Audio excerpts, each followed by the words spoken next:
주말에 와 있습니다. 세상이 참 어렵고 힘들어서 늘 마음이 무거운 세상을 살지만은 우리가 하나님의 말씀으로 은혜 받는 시간 되기를 주님의 이름으로 축원합니다. 그래서 오늘 히브리서 4장 12절을 통해서 하나님의 말씀을 생각해 보려고 합니다.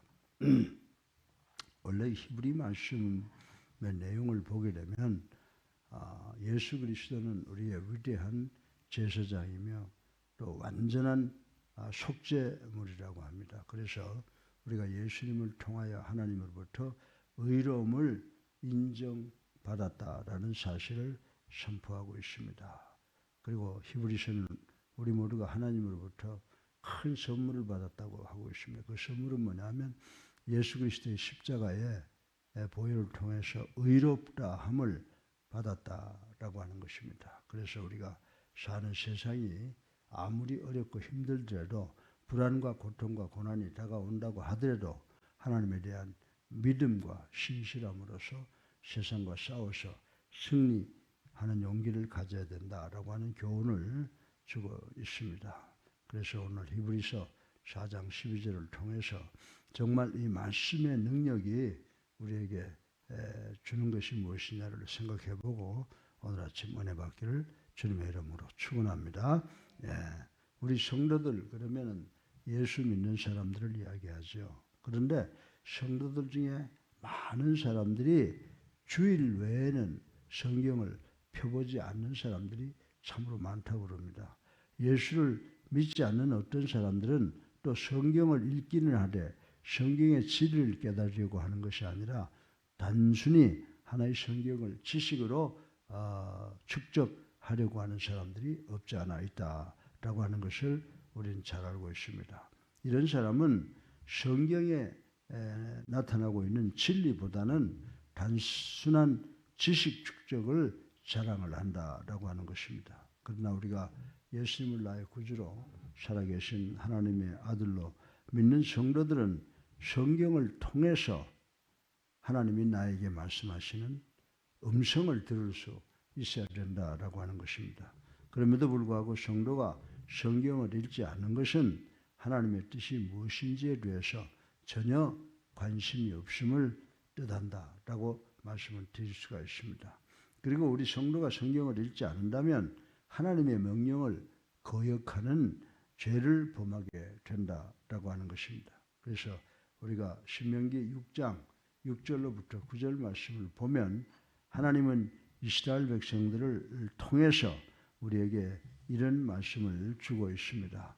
오늘날 내가 내게 명하는 이 말씀을 너는 마음에 새기고 내 자녀들에게 부지런히 가르치며 집에 앉아 있을 때든지 길에 행할 때든지 누워 있을 때든지 일어날 때든지 이 말씀을 강론할 것이며 너는 또 그것을 내 손목에 매어 기호를 삼으며 내 미간에 붙여 표를 삼고 또 내 집 문설주와 바깥문에 기록할지니라 라고 이렇게 명령을 하고 있습니다.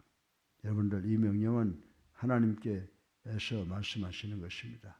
하나님의 백성된 자가 행하여야 될 책무를 말씀을 하고 있는 것입니다. 바꿔서 말하면 우리 믿는 자들은 하나님의 말씀을 읽는 일이나 또 말씀을 배우고 이 말씀을 지키기 위해서 순종하기 위해서 전심전력을 하여 말씀을 생활화해야 된다라고 가르쳐 주고 있습니다. 이런 삶을 사는 믿는 자들은 시편 119편의 저자와 같이 말씀에서 비롯되는 체험을 통해 하나님께 영광을 돌리고 하나님께 찬양을 돌릴 수 있다고 성경은 우리들에게 가르쳐 주고 있습니다. 그러면 본문을 통해 하나님의 말씀은 21세기를 살아가는 우리들에게 어떤 특성과 영향력을 지니고 있는지 살펴보고 교훈받기를 주님의 이름으로 축원합니다. 그러면 오늘 설교 본론의 첫째로 오늘 본문 말씀을 보니까 하나님의 말씀은 어떻다고 그랬어요? 하나님의 말씀은 살아있고 능력이 있다라고 말씀하셨는데 하나님의 말씀은 살아있고 운동력이 있음이 과연 무슨 의미인가를 생각을 해 보겠습니다. 하나님의 말씀은 누가 기록했다고 그랬어요? 성령의 영감으로 기록된 것이며 성령은 그 말씀을 통해서 성경 말씀을 통해서 역사하신다라고 하는 것 우리가 잘 알고 있다고 하는 것입니다. 많은 우리 믿음의 선배들이 성경을 읽는 중 하나님의 음성을 듣고 회개하고 하나님께 돌아와서 하나님의 말씀에 순종하는 종이 된 것들을 우린 잘 알고 있습니다. 그리고 많은 성도들이 실패와 낭패를 당하여 좌절에 빠졌던 중 성경을 통해서 새 힘을 얻고 새 능력을 받고 위로를 받았다라고 하는 말씀을 우리는 잘 알고 있는 것입니다. 또 어떤 성도는 성경을 읽던 중에 자신의 죄를 깨닫고 통에 자복하며 눈물로 밤을 새웠습니다. 믿는 자들의 이러한 체험은 하나님께서 살아계시고 또 하나님의 말씀이 능력, 운동력이 있음을 입증하는 것이라고 말씀을 드리고 싶은 것입니다. 이 이웃 종교입니다. 불교의 고승들 중에는 이런 말을 하는 사람들이 있어요. 깨달음에 이르기 위해서는 부처의 목을 치고 불경을 불태워야 한다고 가르치는 자들이 있다라고 하는 것입니다. 이 말의 의미가 무엇입니까? 이는 불경이나 부처 자체가 살았거나 운동력이 없음을 뜻하는 것이라고 저는 여러분들에게 말씀을 드릴 수가 있습니다. 불교에서는 인간이 스스로 범한 죄에 관한 한 부처도 그 죄를 용서하거나 그 죄를 해결할 수 없다고 가르칩니다. 그러나 우리 기독교는 어떻습니까? 우리 기독교는 기독교의 성경은 생명력이 있어서 이 말씀이 우리 사람들을 변화시켜서 회개하게 하고 순종하게 하고 그리고 성화되게 한다고 가르쳐 주고 있는 것입니다. 불교에서는 전혀 해결할 수 없다는 업보를 우리 위대하신 하나님께서는 해결하신 것인 줄로 믿으시기를 주님의 이름으로 축원합니다.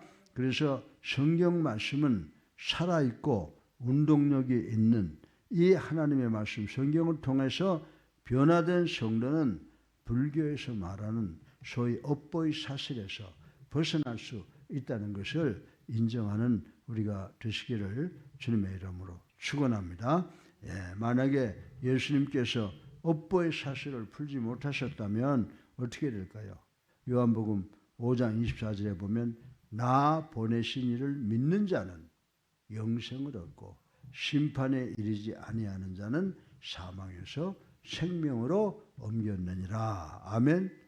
우리가 불교에서 말하는 업보의 사실을 우리 인위적으로 풀 수는 없지만은 우리가 예수님을 믿으면 우리는 그 속보에서 그 업보에서 완전히 자유화되는 줄로 믿으시기 바랍니다. 이 세상의 업보라고 하는 것은 모든 고통과 고난을 이야기합니다. 이 세상에서 그것을 해결할 수 있는 사람이나 해결할 수 있는 종교는 없지만은 우리 예수님은 그 모든 것을 해결할 수 있는 줄로 믿으시기 바랍니다. 그래서 요한복음 5장 24절에 우리 주님께서 선포하셨습니다. 나 보내신 이를 믿는 자는 영생을 얻었고 심판에 이르지 아니하나니 사망에서 생명으로 옮겼느니라. 아멘. 그래서 우리가 이 세상에서 나를 둘러싸고 있는 모든 고통, 모든 업보를 오직 예수를 나의 구주로 살아계신 하나님의 아들로 믿는 믿음으로 해결할 수 있다고 하는 것을 하나님의 말씀은 운동력이 있다고 하는 것을 확실히 믿는 우리가 되기를 주님의 이름으로 축원합니다. 둘째로 하나님의 말씀은 좌우에 날쌘 어떤 것보다 예리하다라고 했는데 이 말씀의 예리함을 생각을 해보겠습니다. 여러분들이 에베소서 6장 17절을 보면 하나님의 말씀을 뭐로 비유하고 있어요? 검에 비유하고 있다는 것을 우린 잘 알고 있습니다. 검이라고 하는 것, 칼이라고 하는 것이 뭡니까? 칼이라고 하는 것은 사물을 잘라서 내부를 보게 하는 기능도 가지고 있죠. 우리가 의사들이 수술하는 그 외과에서 쓰는 칼을 보게 되면 우리 몸을 갈라서 그 안에 골마 있는 고름도 빼내고 그 우리 안에 있는 모든 조직을 치료하는 그런 역사를 하는데 아주 소중하게 사용된다라고 하는 것입니다. 그래서 이 말씀은 인간의 가장 깊숙한 부분에 있는 것도 검보다 예리한 하나님의 말씀에 의해서 구분된다라고 말씀을 드릴 수가 있습니다. 마음의 생각이 악한지 선한지 하나님의 말씀은 확실하게 구분하고 구별한다라고 오늘 본문은 이야기를 해주고 있습니다. 그래서 우리 인간들은 어떻습니까? 하나님의 말씀을 읽다가 이 말씀을 통해서 마음의 찔림을 받고 있습니다. 또 하나님의 말씀이 인간의 숨겨진 부분, 인간 자신조차 알지 못하는 것에까지 이르게 날카롭게 역사한다고 하는 사실을 우리는 알아야 된다라고 하는 것입니다. 여러분들 성령 충만함을 받은 베드로가 이스라엘 백성들 앞에서 말씀을 가지고 설교할 때의 모습이 사도행전 2장 37절에 나왔습니다. 베드로가 설교할 때 너희가 예수를 십자가에 못 박은 죄인이다 라고 하는 말씀을 선포할 때 거기에서 그 말을 듣던 사람들이 어떻게 했어요? 마음에 찔림을 받았다고 그랬어요. 그래서 사도행전 2장 37절에 보면 형제들아 우리가 어찌할꼬 라고 하는 반응을 보였어요. 그래서 사도 베드로는 뭐라고 그랬습니까? 예수를 믿고 구원받아라. 이렇게 말씀한 것을 우리는 잘 알고 있습니다. 이처럼 하나님의 말씀은 죄로 골문 인간의 마음에 예리하게 파고들어 그 골문 상태를 수술해서 깨끗하게 할 뿐만 아니라 수술하고 난 다음에 치료까지도 해준다라고 하는 것입니다. 이러한 말씀의 능력에 따라서 우리 믿는 자들은 변하여 새 사람이 되는 줄로 믿으시기를 주님의 이름으로 축원합니다.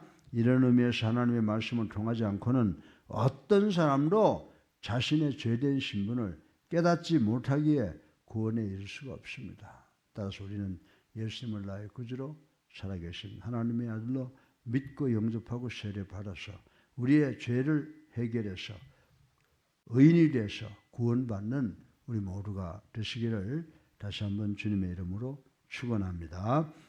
셋째로 마지막으로 하나님의 말씀은 감추인 것을 드러낸다라고 하는 말씀을 생각을 해 보겠습니다.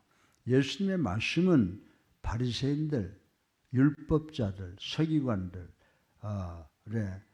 은밀한 잘못을 드러냈다라고 하는 것입니다. 하나님의 명령을 받은 나단 선지자의 말은 다윗이 숨기고 있는 은밀한 죄를 고백하게 하고 드러나게 했다는 것을 우린 잘 알고 있습니다.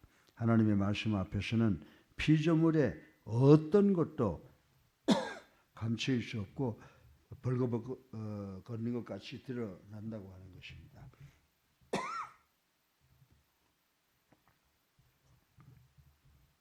하나님의 말씀이 인간의 은밀한 것을 드러내지 못한다면 인간은 말씀을 통해서 변화될 수가 없습니다. 인간이 쓴 작품이나 기타의 여러 가지 소설, 문학, 또 어떤 과학적인 책들은 다른 사람들에게 감동을 줄 수 있지만은 그 사람들의 영혼은 변화시키지 못한다라고 하는 것을 우리는 잘 알고 있습니다. 그러나 하나님의 말씀인 성경은 인간의 마음과 인간의 영과 혼을 변화시켜 인간의 삶을 변화시킨다라고 하는 것을 오늘 본문 말씀을 통해서 우리는 깨달아야 되겠습니다. 이것이 바로 성경이 지닌 생명력이라고 저는 말씀을 드리고 싶습니다. 성경 자체는 인간의 문자로 기록된 것이나 그 문자를 기록한 자는 하나님의 영, 성령에 감동된 자들이며 또한 그 문자 가운데 역사하시는 분도 하나님이시라고 하는 것을 우리는 알고 있는 것입니다. 그래서 우리가 성경을 읽다 보면 그 성경이 나에게 하시는 말씀이 되어서 우리로 하여금 회개하게 하고 우리로 하여금 변화돼서 하나님의 자녀가 되게 하시는 능력을 갖고 있다라고 하는 것입니다.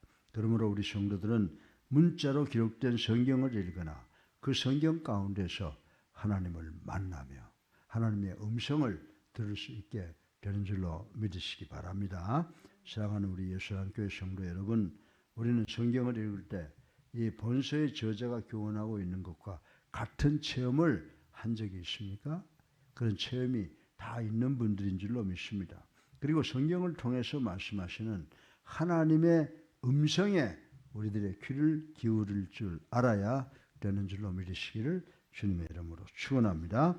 그래서 우리가 성경을 열심히 읽는 것은 매우 중요한 일이라고 생각을 합니다. 그리고 말씀이 전해질 때 그 말씀을 잘 듣는 것이 중요합니다. 우리가 듣는 귀를 갖는 것만큼 귀한 축복이 없다고 저는 생각합니다. 그런데 성경 가운데서 하나님을 만나지 못하고 하나님의 음성을 듣지 못한다면 우리는 아직 성경의 참 가치를 발견하지 못한 사람들이라고 말씀을 드릴 수가 있습니다. 특별히 우리가 하나님의 은혜를 체험한 후 믿음의 성장으로 나아가려면 반드시 성경, 하나님의 말씀을 가까이 하고 이 말씀을 읽어야 되는 줄로 믿으시기 바랍니다. 우리 믿는 자는 좌우에 날쌘 어떤 것보다 예리하며 살아있는 말씀을 읽음으로써 더욱 자신의 실체를 파악하며 하나님을 의지하게 되는 줄로 믿으시기를 주님의 이름으로 축원합니다. 이 어려운 세상 누구 의지할 것 같아요? 아무도, 부모도 의지하지 못하고 부부도 의지하지 못하고 그 누구도 의지 못해요. 이 어렵고 힘든 세상 속에서 우리가 정말 복된 삶을 살고 의로운 삶을 살아서 하나님께 칭찬받는 삶을 살고 우리가 이제 죽으면 천국 가려고 하면은 오직 하나님을 의지해야 되는 줄로 믿으시기 바랍니다. 하나님의 말씀을 꼭 붙잡고 나가야 되는 줄로 믿으시기를 주님의 이름으로 축원합니다. 그래서 오늘 본문을 통해서 하나님의 말씀, 하나님의 능력, 말씀의 능력을 세 가지로 생각해 봤는데, 첫째로 하나님의 말씀은 살아있고 능력이 있다. 두 번째로 하나님의 말씀은 좌우에 날쌘 검같이 날카로운 것이다. 그리고 셋째로 이 칼은, 하나님의 말씀은 속에 감추어진 것을 오픈해서 우리로 하여금 보게 하고 깨닫게 하고 순종하게 하고 하나님께 나가게 하는 그런 살아있는 능력이 있다. 이 세 가지를 꼭 기억하셔서 오늘 새벽 기도에 나오신 분들, 또 이 말씀을 듣는 모든 분들, 말씀을 통해서 변화되고 말씀을 통해서 하나님과 함께 동행하여서 이 어려운 세상에서 승리하는 우리 모두가 되시기를 주님의 이름으로 축원합니다. 살아계셔서 우리의 삶을 주관하시는 만복의 근원이 되신